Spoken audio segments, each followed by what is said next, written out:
Welcome everybody to Extreme Power No Handling, and today we're dealing with the 1997 Land Rover Defender 90. Now it has a 755 horsepower, 756 pounds-feet of torque V8 engine, and the car itself weighs 4,196 pounds. So yeah, it's got a fairly decent amount of power, hell of a lot of torque as well, mainly down to the fact that it is a old V8 from the 60s and 70s with turbochargers on it as well. So yeah, hell of a lot amount of torque.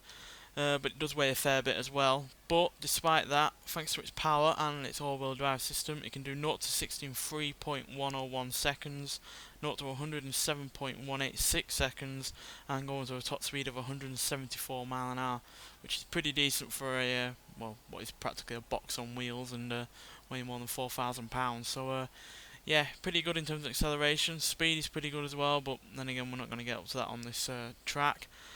But handling wise, I'm not really too sure because it is quite top heavy, the suspension is quite soft, and yeah, it was hardly a sports car when stock, so yeah, not too sure how it'll handle, but it's at least got all-wheel drive, so it should have some grip there. It won't oversteer overly, I'm sure, or understeer all that badly either, I'm pretty sure. So yeah, let's see what it can do.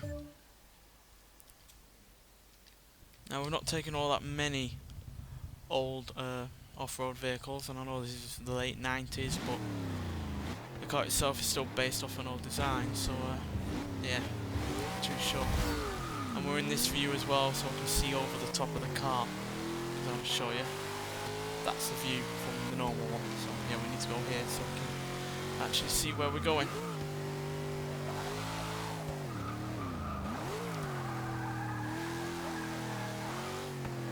I was predicting it wouldn't oversteer, but it actually did somewhat there.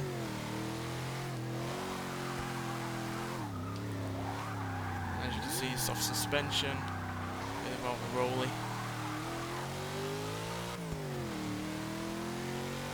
Well, acceleration wise, it's not slow, especially for the kind of vehicle that it is. Stops fairly decently as well.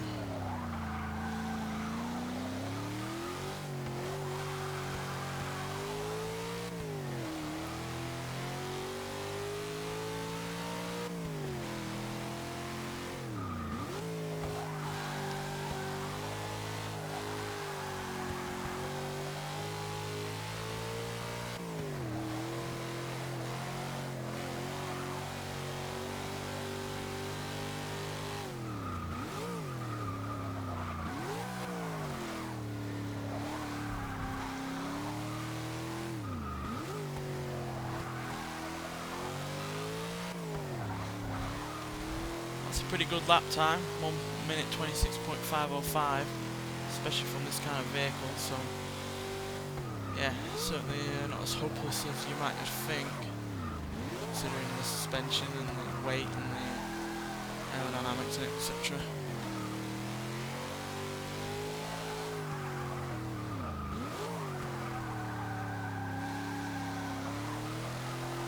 A little bit wide there.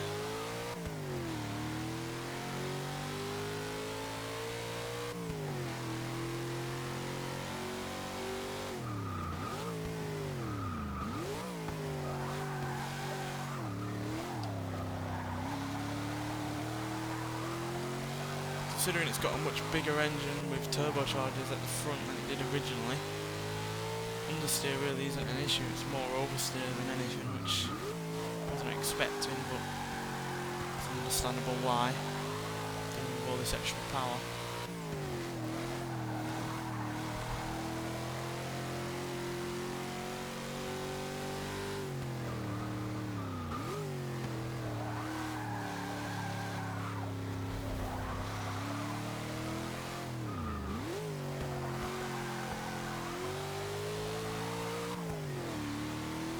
Wow, that's really rather quick. I think that might be quicker than the Jeep Grand Wagoneer, which will be the fastest, pre-2000 SUV that we've had.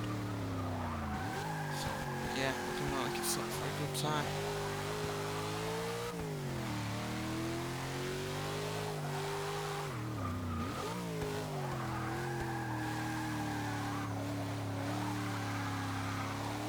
Touch of understeer there. Then again, I was really rather pushing it.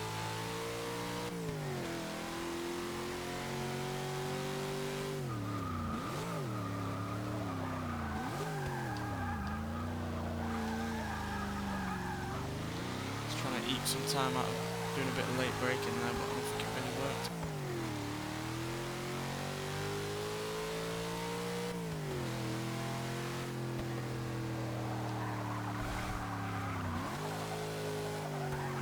Oh, there's an understeer. Oh dear.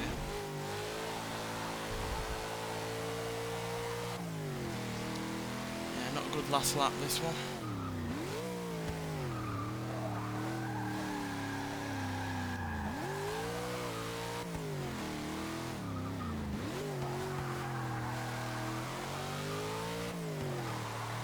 And there we go, 1 minute 23.813. Now that obviously isn't the fastest time that we've had, but then again I really wasn't expecting to break any records, because, yeah, well, look at it. But yeah, 1 minute 23.813 puts it ahead of the, just check, I can't remember if that was the right time. Yeah, shouldn't doubt myself. 813, that's ahead of the Fiat Dino Coupé, the Jeep Grand Cherokee SRT from 2014, so it's quicker than a modern day all-wheel drive off-roader. The GMC Cyclone, the Renault Clio Williams. It's slightly off the Jeep Grand Wagoneer, so it's not the fastest pre-2000 all-wheel drive vehicle that we've, well, all-wheel drive SUV that we've had. But yeah, it's not that far off. It's only just over a second slower than that, and considering that car was surprisingly rather good, then yeah, it's pretty good that time. It's only slightly off the Dodge Challenger Hellcat, which, considering that's a car with, you know, better brakes, better suspension, better tyres, more power than this, that's really rather good. Obviously this car was really rather temperamental. As you saw in the first 2 laps, I didn't really have any issues, but then as soon as I started to try and push it, it was having troubles on the final lap. So yeah, it's got a fine line between it being any good and being pretty awful. So yeah, by no means an easy car to drive, but you get a good lap in, you will go really rather quickly, as you can see. Anyway, thanks for watching, and I'll see you in the next one.